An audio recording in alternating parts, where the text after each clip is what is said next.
First of all, Danny, tell us about this congressional redistricting plan that's before the Texas House and the Texas Senate. What do you know about it? Yeah, what we have is an unprecedented moment in time where the President of the United States is asking Governor Greg Abbott to do a mid-decade redistricting, or what we call a gerrymandering process.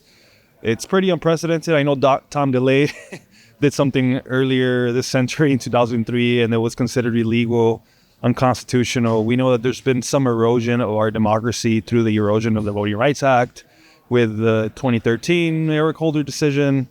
And so red states in the South have been more willing to, redistrict, gerrymander, sort of erode the voices of folks in representation. And now this is, I think, the most grotesque example of what's happening, where they're expediting a gerrymandering process in the special election when it wasn't even an issue during the regular legislative session, and now they're bringing it as a priority. So the number one thing I want to say is that I want to be clear that it is grotesque. It is way out of bounds. It is a straight up steal of congressional districts here in Texas at the bidding of the President of the United States at the very top. So that's concerning. If there is no accountability for what's happening right now in Texas, we're setting to go in a dangerous path where other states like California, other red states, other blue states are going to feel the need to do this. And who knows if we could come back from this.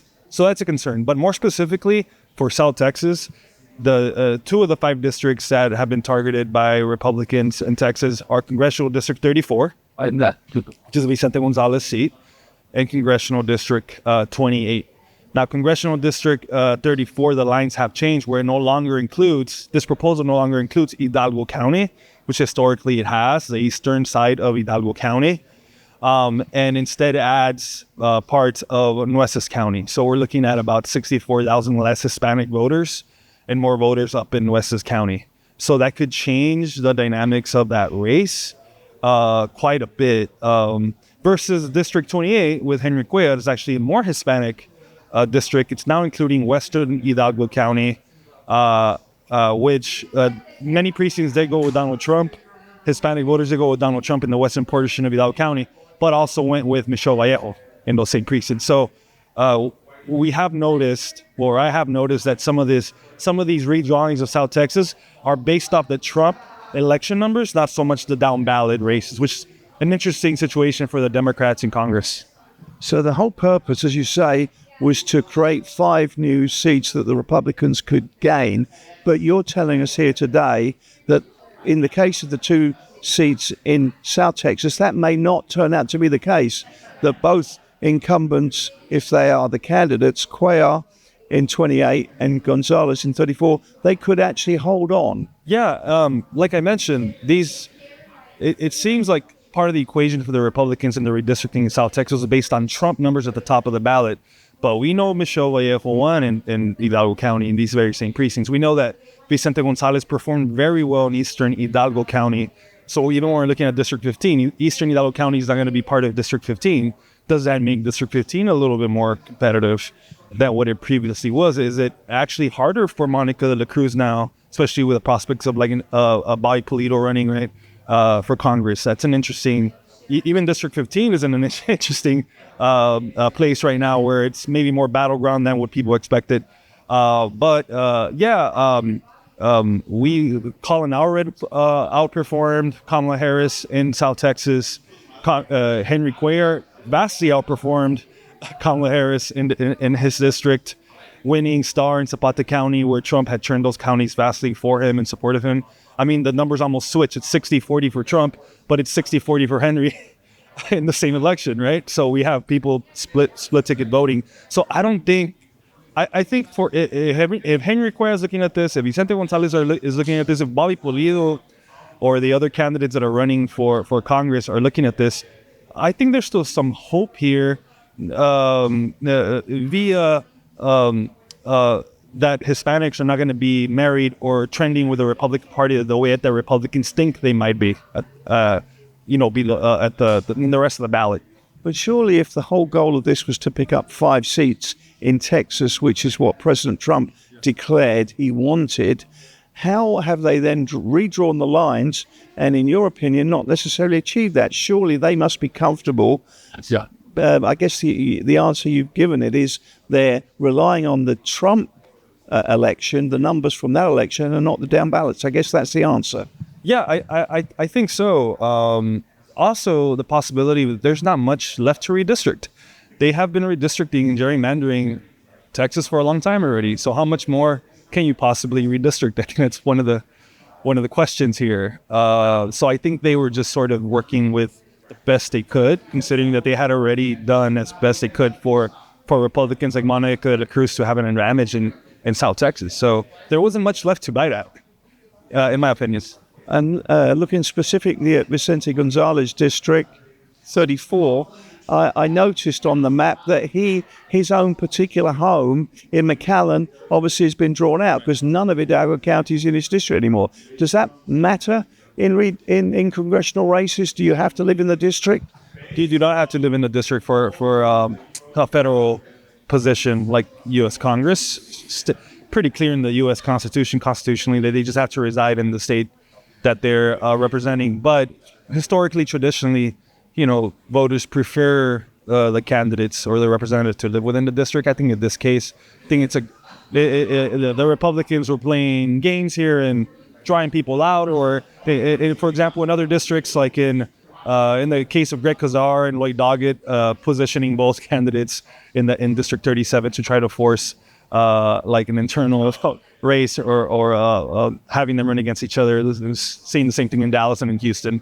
So that's unfortunate. Jasmine Crockett, for example, in District 30 under this new map doesn't live in the district she's currently representing. So it seemed to be on purpose. I know your focus has been the two South Texas districts, and you're not an expert on the other three, but can we take it as read that they went after Al Green in Houston, messed with him because of his performance at the State of the Union when he was shouting and told to get out? And they could have targeted any number of Democrats in Houston, but they went for him. Yeah, Al Green, who famously stood up at the State of the Union address back in February, right?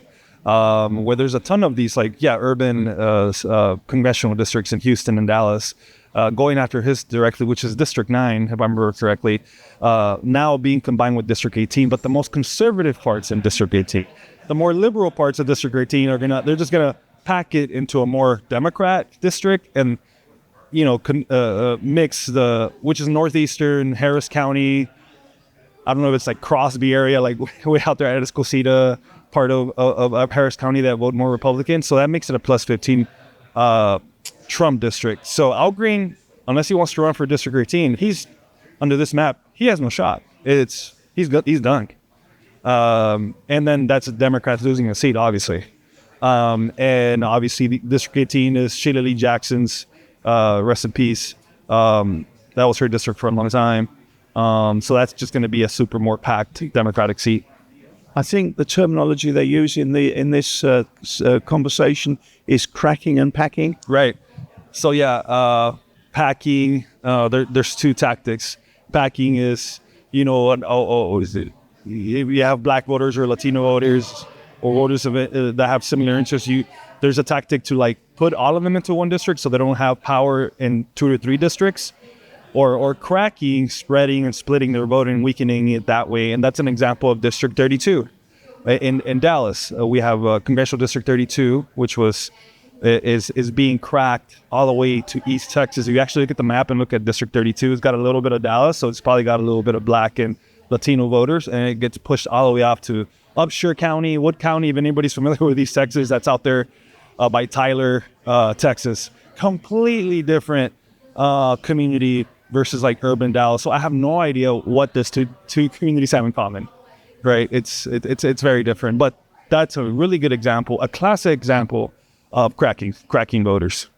So we analyzed the map soon after it came out and said, okay, if Trump versus Kamala Harris is the benchmark, look at the percentage of the vote, Republican and Democrat, a state as a whole, Texas should, if everything was done fairly, the Democrats could have perhaps deserved to have 10 more seats than they're going to get with this, so it's completely disproportionate to the Democratic vote in the state as a whole. Right. So I think most people agree that follow politics, about 45% of the vote usually is Democrat. It's actually higher than some people think.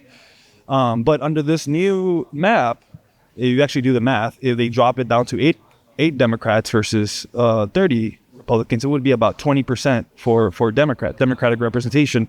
But the population votes at 45% Democrat. So we're looking at a huge gap there of misrepresentation. So yes, it's a red state.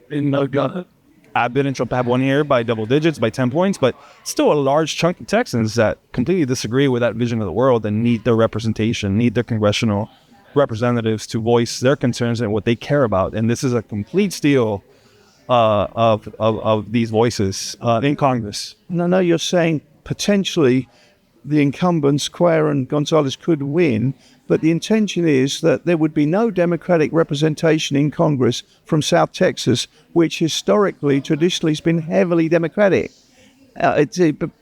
Many might think that beggars belief. You can have 3 districts in South Texas, Laredo to the Valley, heavily Democratic areas normally, traditionally. I know the Trump won in all the counties down here this last time, but it could be, if you're wrong, it could be no Democrats in Congress from South Texas. Yeah, I mean that is a possible scenario. That is a possible scenario. The Republicans could be reading this right and saying that there is a trend towards Hispanics in South Texas trending more and more Republican each election cycle. It could be off. I would be willing to bet against that for down ballot races, but that it is possible, and that would be obviously unprecedented. It would be, I think, a mass representation of what the actual voices of the people that the people in the Valley have, since they're going to be tagged with Refugio County or with Seguin or Floresville, right? That have nothing to do with the interests and needs of people in the border counties. But unfortunately, there's going to be a lot of power pulled if that happens from the folks in Hidalgo, Cameron County, with a C-Star County, and the counties, I think, up north, even though they are of lesser population, would probably get more attention, more needs met up there just because they're more conservative, more Republican, et cetera, et cetera. That would be a concern. So earlier you mentioned the Voting Rights Act. In previous years, a decade or so back, the Voting Rights Act was a protection for minority voters. Section 5, any map in a southern state in the United States had to be pre-cleared by the Department of Justice. Is the Voting Rights Act is that of any use at all these days in redistricting, or the Voting Rights Act that passed by President Johnson is just meaningless? Yeah, I mean, the Voting Rights Act, like they did, there was a recent lawsuit in Alabama, the Alabama 2nd District, that had to be redrawn after it was proven to be extremely racist in nature. The ACLU in Alabama and other civil rights groups in Alabama, the NAACP, they were successful in that just in 2023. We saw that a district in Louisiana had to be redrawn, was told to be redrawn. But now there is a dangerous sort of movement where we call them nativist groups or white supremacy groups are actually making the argument that these districts that are favoring Black Americans in the South are actually racist against white people. And there are very conservative folks in federal courts that aren't completely shoving that aside. They're taking a look at it. We found out. So It's in all those witnesses. we'll see.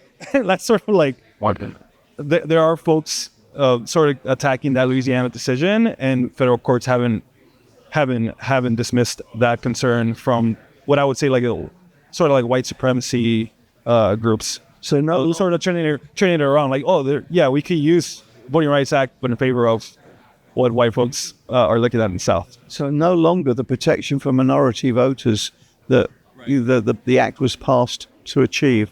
Right, correct. I think the oversight that the Section 5 had over southern states that had a history of racism and Jim Crow and Juan Crow laws, right, voter suppression, we're quickly starting to see the return to the pre-voting rights era and some of these, and it's happening faster then we thought that this congressional redistrict is pretty clear.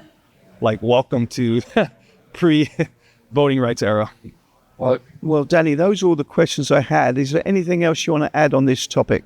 I mean, I want to say that the voter turnout in the Rio Grande Valley was 49% versus a national turnout of 64%. So I'd love to continue encouraging the community to like figure out ways to engage more people. At the end of the day, people are making decisions in redistricting and funding based on sort of the turnout of the community, but only half of us are turning out and voicing our opinion. All this is based on the fact, it's based on less than half of us and how we're voting. It's not based on the vast majority of us. So I would say if 60, 70 to 80% of us actually turned out and engaged, we would be having a very different conversation about the districts in South Texas being targeted. I think it would be harder, I think, for bad actors in politics to want to target us, but we do want to at least reach the national average or the state or national average for voter turnout, and that would be a huge plus for groups out there like precinct chairs from both political parties or nonprofits like Bloom RGV or Nupe that are doing voter registration. Really want to keep supporting those efforts to get more people engaged in the political process. Danny, thank you so much for today's interview. We've learned a lot. Thank you for having me.